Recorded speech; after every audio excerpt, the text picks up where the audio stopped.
तो लोकांसमोर आणण्याचं काम या ऑपरेशन सिंदूरच्या माध्यमातून देशाचे प्रधानमंत्री आणि आपले भारतीय सैन्य दलाचे आर्मी नेव्ही एअरफोर्स यांनी केला। त्यांचं अभिनंदन आपण केलेलंच आहे।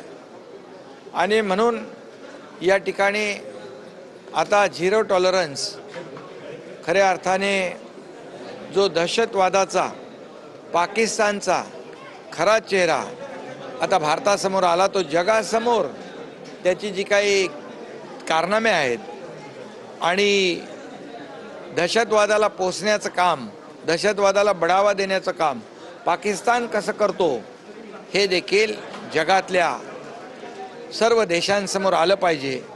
ही भूमिका जी आहे, ही भूमिका मांडण्यासाठी आणि दहशतवादाचं समूळ उच्चाटन करण्यासाठी, दहशतवाद संपवण्यासाठी या ठिकाणी जी पावलं आपल्या भारतीय सैन्य दलाने घेतली आहेत, या देशाचे प्रधानमंत्री नरेंद्र मोदीजींनी यावेळेस जी कडक पावलं उचलली ती यापूर्वी कधीही उचलली नव्हती। अनेक वेळा आपल्या 26/11चा हल्ला झाला, मुंबईत बॉम्बस्फोट झाले, सीमेवर अनेक सैनिकांचे यामध्ये दहशतवाद्यांनी बळी घेतले, अनेक सैनिकांचे मुंडकी छाटून पाकिस्तानमध्ये नेण्याचं पाप केलं, पण त्यावेळच्या राज्यकर्त्यांनी हुकीचू केलं नाही। परंतु देशाचे प्रधानमंत्री महोदयांनी जशास तसं उत्तर देऊन त्यांना पाकिस्तानला धडा शिकवला।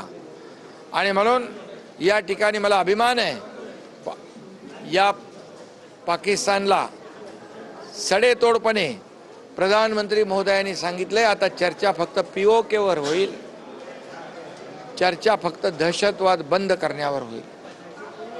आणि म्हणून आता दहशतवाद्यांकडून, आतंकवाद्यांकडून आलेली गोळी, झालेला हल्ला हे युद्ध समजलं जाईल अशा प्रकारचे त्यांना कडक शब्दामध्ये इशारा दिलेला आहे। आणि म्हणूनच आज आपण पाहतो की हाच एक दहशतवादाविरुद्ध झिरो टॉलरन्स जो आहे ऑपरेशन सिंदूरचाच एक भाग आहे। आणि मग आपल्या भारताची भूमिका जी आहे संपूर्ण जगाला कळली पाहिजे, कारण आपण जे ॲक्शनला रिॲक्शन दिली ती फक्त आणि फक्त आतंकवाद्यांचे अड्डे उद्ध्वस्त करण्याची केली आहे। आपला स्ट्राईक जो होता त्या प्रिसाईज होता, प्रिसिजन होता, नेमका टार्गेट ओरिएंटेड होता। आपण कुठल्याही नागरिकाला त्रास दिला नाही, ही भूमिका, आपण सिव्हिलियनला त्रास दिला नाही, आपण फक्त आणि फक्त ज्या दहशतवाद्यांनी आपल्या बेकसूर निरपराध नागरिकांचा बळी घेतला त्यांचेच 9-10 अड्डे उद्ध्वस्त केले, त्याचबरोबर त्यांचा बेस कॅम्प उद्ध्वस्त केले, त्यांची अनेक महत्त्वाची जी ठिकाणं आहेत ती उद्ध्वस्त केली। आणि म्हणून आपण युद्धनीतीचा पूर्णपणे पालन केलं आणि पाकिस्ताननी त्या उलटं नेमकं केलं। नागरी वस्त्यांमध्ये ड्रोन टाकले, मिसाईल टाकले, परंतु आपल्या सैन्याने ते फेल करून टाकले। आणि म्हणून पाकिस्तानचे नाकाम इरादे नाकाम करण्याचं काम आपल्या भारतीय सैन्य दलाने केलेलं आहे।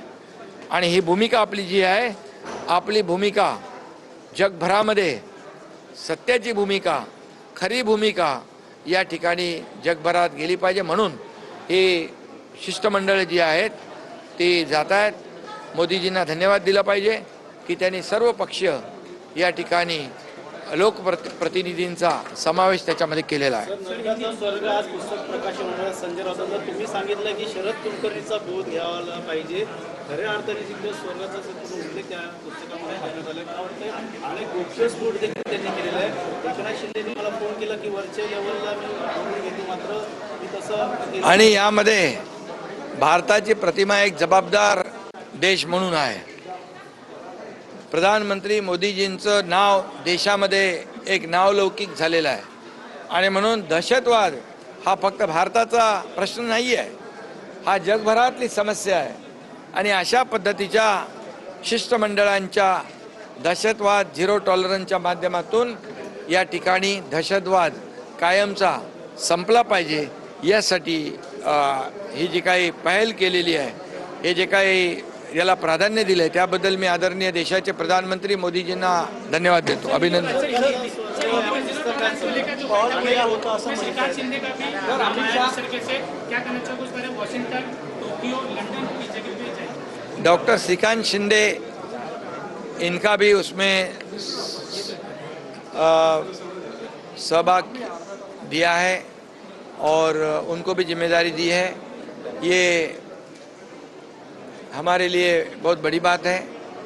ये दहशतवाद के खिलाफ जीरो टॉलरेंस, ये जो कई देशों में हमारे